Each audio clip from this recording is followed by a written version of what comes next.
Right, hi everybody. I'm going to be starting off some French climbing beans. So something that I've always done for years because it helps, or I find it helps them germinate, is I get the beans, I get a normal household container, ice cream tub, anything you've got, doesn't really matter what colour, glass, plastic, whatever. I put some beans in the bottom of the container and I cover it with a little bit of water. So rainwater, tap water, like that. It looks like quite a lot of water, but don't worry about that. What I then do is I put a little bit of tissue over it and it absorbs it. So it's a bit like the cress thing. So I let that absorb in and I leave that for a couple of days. And in a couple of days, those beans will have started to sprout. Now when they've started to sprout, because obviously there's a frost at the moment, I'll obviously put them in some compost and keep them indoors and keep them warm and grow them that way. If there was no frost, I could just pop them into the garden and just let them grow.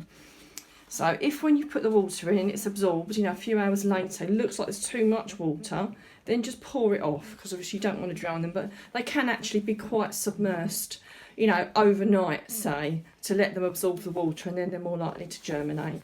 So I hope that has helped you and tempted you to start growing French beans. Hi everybody, I'm now transplanting my French beans.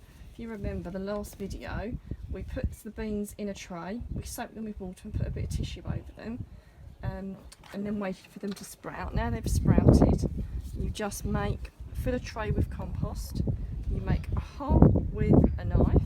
I use this one, well anything you want to use, but for me this works really, really well.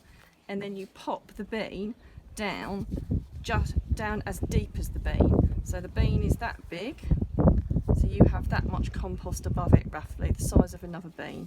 So you just poke it in, cover it up, and then water it, and that's the job done there. And of course, same thing, once you put them all in there, these are only small trays, so I only do one per module, because there's 9 little trays in there. If they were bigger, I'd put 2 per tray. So that's it. Thank you.